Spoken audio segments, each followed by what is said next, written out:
My husband cheated on me with a friend of a co-worker. He didn't confess. I caught him when I found her lipstick in our car. I suspect she left it there on purpose, probably because she's a jealous and vindictive person herself. He'd been cheating on me for 6 months while I was staying at home raising our baby. The betrayal was so deep, especially when I realized I was sacrificing so much for his family. At the same time, he was busy having intimacy with another wretched worm behind my back. 8 months ago, we started reconciliation and marriage counselling, but I've become filled with resentment due to the constant missteps on his part. Things have improved overall, but one thing I can't get past is that he gave closure to the affair partner, AP, despite me being completely against it. Honestly, I didn't want them to get any closure. I don't think either of them deserved even a shred of human decency after what they did to me. When I found out, he didn't communicate with her and she was clueless. I told him that I despised AP so much that I wanted her to suffer, to feel deeply confused, unwanted and discarded, and just disappear from her life without a word. I shared all of this with him. He knew exactly how I felt. But instead of ghosting her like I wanted, he decided after his own therapy sessions that he needed to give her closure. He emailed her, making it clear there would be no contact and that I knew everything. When I confronted him, he said he needed to do this to close that chapter of his life. Calling her a chapter made my stomach turn. Why should she get such validation? It's disgusting that he gave their affair any semblance of dignity. I don't think they were worthy of having any humanness about this situation. I tell him almost every day how resentful I am of him for going behind my back and sending that email. Still, he never feels guilty for hurting me over the email and keeps insisting that he needed to do this because he's a different person than I am and has different views on things. He said he needed to do this to take responsibility for his own healing and that his therapist didn't think he was doing anything wrong. How am I allowed to disagree with him, but I need to respect him as long as he makes the right choice? I feel so frustrated. Based off of his cheating, he doesn't deserve to make this choice on his own. Am I the idiot for fighting with my husband for giving his affair partner closure against my wishes? So this disgusting man cheated, and instead of groveling and doing whatever you want, he only cares about what he wants. Plus, let's not forget that he needed to gently let the AP down. Why are you still with him? He's gross, just not worth your time or energy. You are the idiot yourself. Get a good lawyer, know your financial situation, and be prepared. She doesn't have a job and has a baby. It's not that easy for her. However, I find it bizarre how you fixate on that one email. He cheated on you, yet you're willing to forgive him for the cheating but not the email. Your hatred for the other woman is so strong that you're furious over her getting an email to end the affair. It seems to me that you're this angry at her because you can't be this angry at him and still stay together. But he's the one who betrayed you. I don't think you're an idiot for this, but you're not being rational about it. That's why women normally only go after the side chick. They know they're staying with the man, so they have to unleash their anger for him on her as well. Not the idiot, and for heck's sake, please divorce him. He doesn't deserve another second of your attention or presence. You deserve a man who loves and respects you, not a cheater. Do it for you and your child. Your child will pick up the resentment and anger. You need to respect him. I would have laughed in his face. Who the heck is he to demand your respect? He's disrespecting you because you stayed. You teach people how to treat you. I wouldn't have taken him back. I would have told him to pack his crap and to get a lawyer so you can arrange shared custody. Next time he mentions he's healing, tell him he's right, and then serve him then and there with divorce papers. You also deserve healing, and being with him won't allow for that. My 37 male wife Julie, 35, and I have 2 sons together, a kindergarten male and a toddler male. We're solid financially, but we both have intense jobs. I work 60-ish hours a week. I already felt spread too thin with our sons and jobs, and I also want to make sure I can pay for my boys to go to private school and college. I didn't have much financial support growing up, and I didn't want my kids to worry about money as much as I did. It all felt more doable with 2 kids, but Julie has always wanted 3 kids. She actually told me this when we first met in college before we even started dating. She's an only child, and so I think she likes the idea of a big family and her kids having siblings to play with. About a year ago, Julie proposed trying for a 3rd. With everything going on, I tried to convince her that 2 was the right number for our family, but it still meant a lot for Julie to have 3. I told her I'd have 3 kids before we got married, so I was ultimately willing to try for another after a lot of conversations. Julie, to her credit, left her job at a firm to do government work, which reduced her salary but gave her more time to be there for the kids. Julie is now 3 months pregnant. We had an appointment yesterday and found out we're having twins. Both of us were shocked. I honestly wanted to scream, but she seemed thrilled. When we got into the car, Julie said I looked like I would cry. I expressed that I'm terrified and I genuinely don't know how I'm going to manage 4 kids. 3 was already a stretch, and doubling our number of children is overwhelming. I told her that I felt like I should leave my job and find something less time-consuming, but I'd feel like a failure because I didn't know if I'd be able to provide the life I always envisioned giving to my kids, i.e. private school, college paid for. I'm basically in a position where I feel like I need to choose between making sure my kids are financially solid or having close relationships with each of them. Julie said we'd figure it out, and I told her I needed time to think. She kept trying to talk through it with me right then, even though I told her to give me a minute. Julie then asked if I was even slightly excited, and I snapped and said no. Julie got teary, said I was being an idiot, and asked how I couldn't be excited about our children. She said she was overwhelmed too, and that I hadn't even asked how she felt. I pointed out that she was the one who wanted to grow our family and had 0 reservations about 3, so I didn't realize she was overwhelmed by the twins. Julie started crying and said I was being a jerk. She's been upset ever since and is staying away from me. I do think I was harsh at the moment and have tried to apologize and express that I want to support her in this, but I do think it was fair of me to be stressed in the moment under the circumstances, and I wish she could also see where I'm coming from. Am I the idiot? Just saying, my parents couldn't afford to send me to private school or pay for my college, and they're still the best parents in my eyes. OP, I mean this in the best way possible, but your kids would probably prefer public school to a dad working 60 hours a week. For real? Like really? They have to go to a private school, or is your vision for your family ruined? It sounds not only extremely expensive, but also extremely snobby and silly. An upper middle class family's kids are probably going to do pretty well regardless of whether they go to private or public school. OP, honestly, you sound way too hung up on private school. If you want your kids to get a good education, there are plenty of areas with very good public high schools that send their kids off to the Ivy League, Stanford, University of Chicago, etc. Apologize to your wife. This is the kind of news that kind of scrambled rationality a little bit. Was there a way to communicate this better? Sure, but you were in a panic. She was also excited and wanted to share that with you, and I understand her upset. Tell her you're excited to meet and raise these babies with her, and more gently reiterate that while that is true, you are scared and want to talk to her about how you guys are going to handle this change.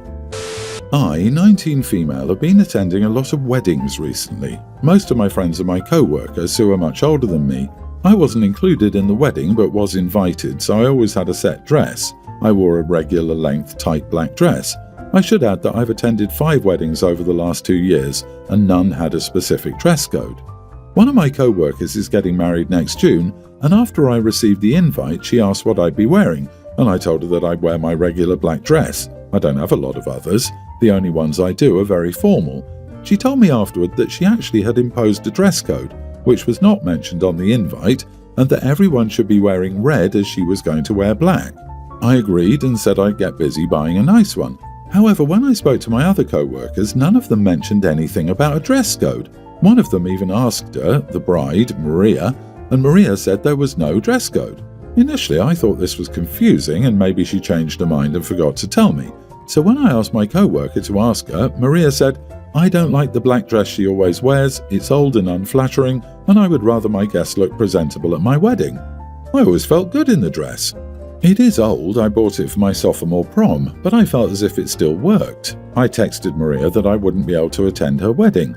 She came up to me at work and put a sweet act on about how she thought we were friends and she really wanted me there. Eventually I told her I wasn't planning to buy a new dress because I'd heard what she said about my black one. Maria said I was mistaken, but I know I wasn't.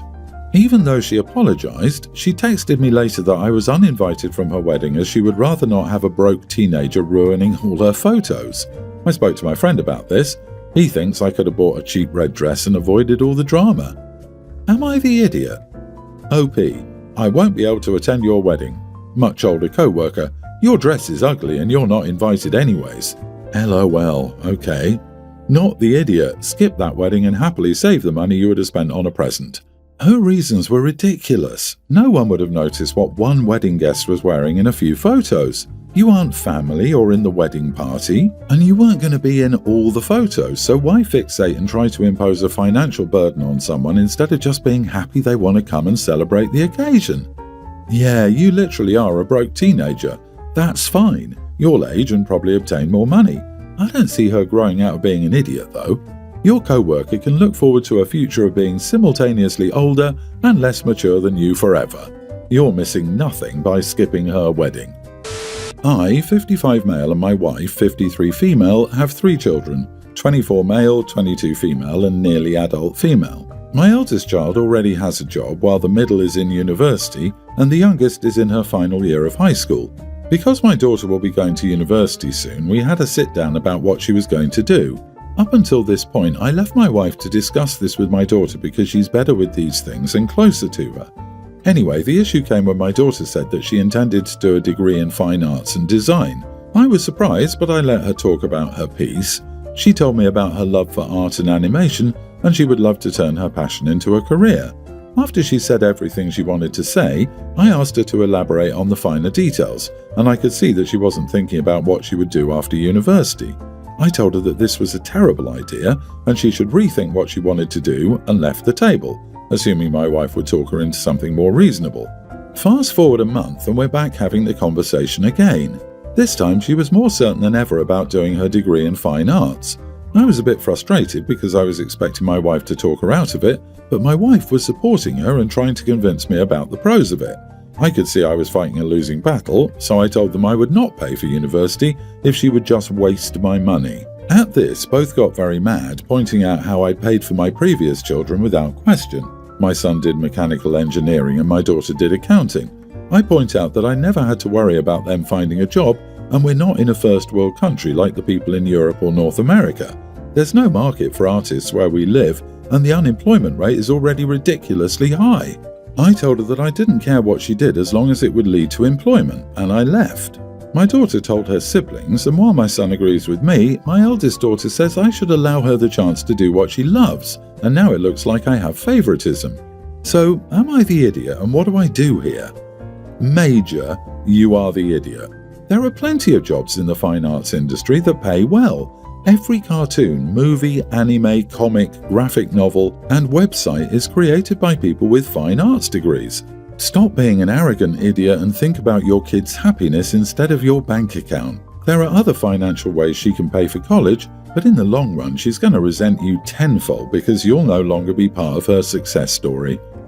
I live in a developing country, and I can easily say there's little to nothing a fine arts degree can do for you. I can understand OP's concern. Happiness doesn't pay the bills. OP has every right to decide how he spends his money. Not everyone is lucky enough to live where cartoons, etc., are a profitable or realistic form of employment. Taking OP's word for it, I'd say not the idiot, as in many places the only option to be able to live is to get a decent job after uni. Better to play it safe and get employability, then take animation and art courses slightly later. It's sad, but significantly safer in many countries. What you're saying has merit, but how you interact with your family is stupendously bad. You are the idiot. How is this a surprise to you? How do you live with your child for 17 plus years and not know a thing about her? My kids are 13 and 11, and I already know they're both on an artistic trajectory. The oldest is in a gifted and talented program. They're not academic, never have been, and that's okay, neither am I, and I'm a designer, publishing. How can this man not know his own kid? My girlfriend and I are 3 years in. She lost her job last year. I've been covering for her for a good 6 months. Finally, in July, she found a suitable job. She was working miscellaneous jobs until she got this job. She promised to pay me back for covering bills and stuff for her in those 6 months. I told her she didn't have to, but she insisted. Anyway, she ended up paying me back this past Friday after doing tons of overtime and side jobs. But then today she told me she was going to Miami with her friends, and I wasn't invited. I feel like that's not okay. Miami is notorious for carousing. Her friends are all single and want to go clubbing. I tried talking to her about it, and she said she'd been stuck in the house for months because she was too broke to enjoy life. She's going to enjoy life. So I told her I could come too, and she said no, it's a girls' trip. I honestly don't like the idea of her travelling without me, especially to Miami. I don't mind her travelling, but if she's travelling, I would like to go too. She mentioned that I travel all the time without her, but I usually visit family or go on work trips. She's literally going to Miami to go clubbing with her single friends.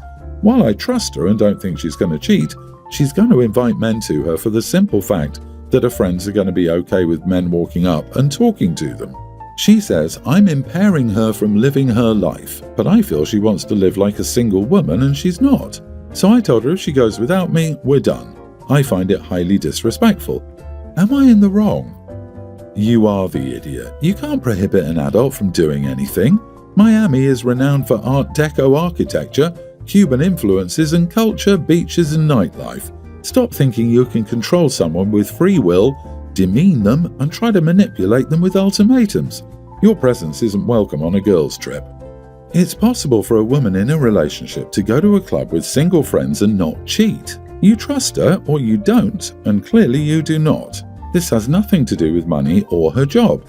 You do not have a right to control her, and if she wants to go on a trip with her friends, she has every right to do so.